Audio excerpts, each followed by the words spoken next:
The Philadelphia Eagles moved to 11-2, and I've never seen a fan base need to be more reeled in than right now after being 11-2. Yes, the Eagles won 22-16 over the Carolina Panthers yesterday. It wasn't convincing fashion by any means. The passing game, was it good? No, it wasn't good. Did it need to be good? Clearly not. They won the game with their quarterback only throwing for 108 yards. Let's talk about the elephant in the room. People all over Twitter, all over Eagles Twitter. Oh my God, the Eagles, blah, blah, blah, the sky's falling. All right, Chicken Little, let's calm it down here. I get it. PTSD of last year. An Eagles team that won games but didn't play great end of season got you worried. Look at the roster. Look at what we've seen this season. Look at the defense. This is not last year's Eagles. Jalen Hurts had a 67% completion percentage, had 3 total touchdowns to his name, and a 110.8 passer rating. 108 yards. I get it. I get it. The team is a defense and run team. They're not a pass team. It's not the identity. For everybody and every Eagles fan for the last how many years that run the ball signs, that went to the team's practice facility and stood out there with run the ball signs. The team is now a run first team. They had 209 yards of rushing offense yesterday between Saquon Barkley, Jalen Hurts, and Kenny Gainwell. And by the way, every time the Eagles needed to play yesterday, Jalen Hurts made it. Whether it was the 35-yard run or pass attempts on second, third down, Jalen Hurts did what he had to do. No, the passing attack wasn't perfect yesterday. By no means. Would I love to see A.J. Brown and Devonta Smith get the ball more and make better plays? Absolutely. But I think this team at 11-2, that's battling for the 1 seed in the NFC, has earned a little bit of grace. They won a game yesterday while playing at a D+ to C- level. Not many NFL teams can do that. And I get it. The Panthers, their record's 3-10. And coming into the game, it was 3-9. Bryce Young and this Panthers team have been better than that record. Patrick Mahomes had to make a play at the end of the game for the Chiefs to get in a field goal range to beat them. The Buccaneers, who are now first place in the NFC South and have been pretty much handling bad teams in the league, the Raiders, the Giants, didn't handle the Panthers. It took overtime to win that game. And it took a Chuba Hubbard fumble, by the way, where the Panthers might have beaten the Buccaneers last week. So don't sell me on the Panthers are a bad team.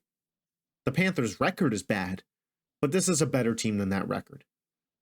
You mix that in with the Eagles coming in a little laxed, maybe overlooking the Panthers, maybe feeling good about themselves after winning 2 months straight of NFL football, which is really hard to do. Yeah, you get a bad game. You won the bad game. You won the bad performance. In the NFL, the gap is so much closer. Every team is so talented. It's one of the reasons why whenever there's a bad team, like last year, it was, would last year's Panthers beat X team in college that's killing it? Michigan. Yeah, they'd smoke them. The NFL talent is so good. And the Eagles won. The Eagles won their brand of football, defense and running. Saquon Barkley had 124 rushing yards yesterday, and it felt like nothing. It felt like nothing because that's what the Eagles are, a run-first team. Saquon Barkley, why do we talk about him as MVP? It's because there's games where he has more rushing yards than our quarterback has passing yards in a pass-first league. You know, everybody's Saquon's MVP, but then you're mad when Saquon is the guy who carries us to a close victory? I don't understand. I don't understand. Jalen made the plays when he needed to. The defense stepped up when they needed to. How about big play Slay? Let's get some respect on Slay's name. End of the game.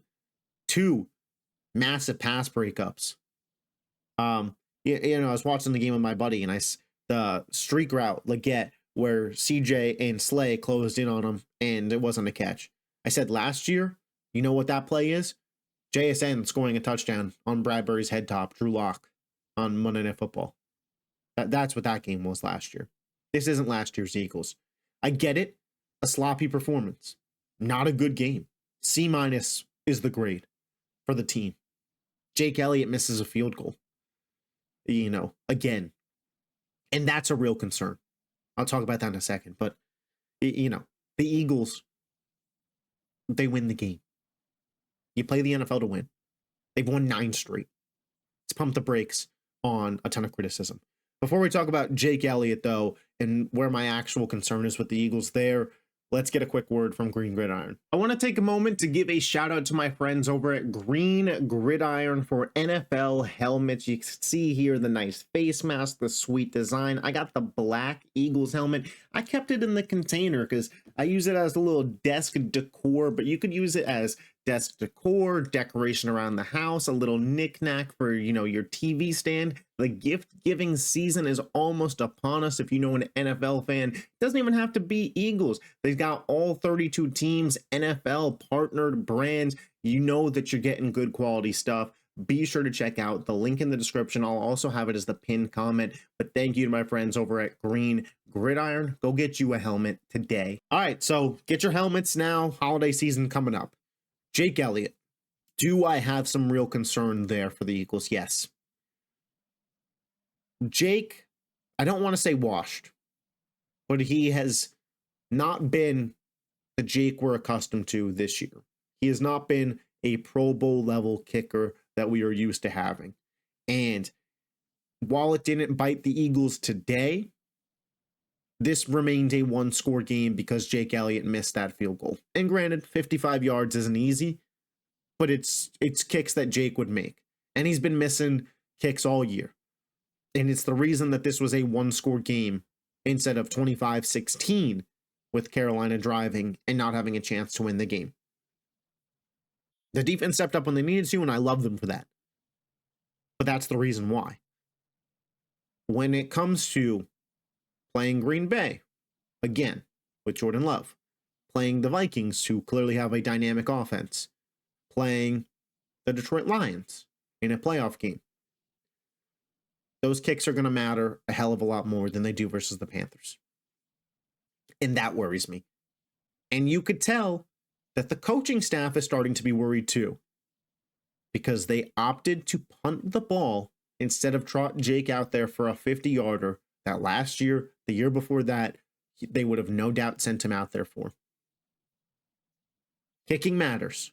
Special teams matters. And the punt was great, and Maddox made a great play.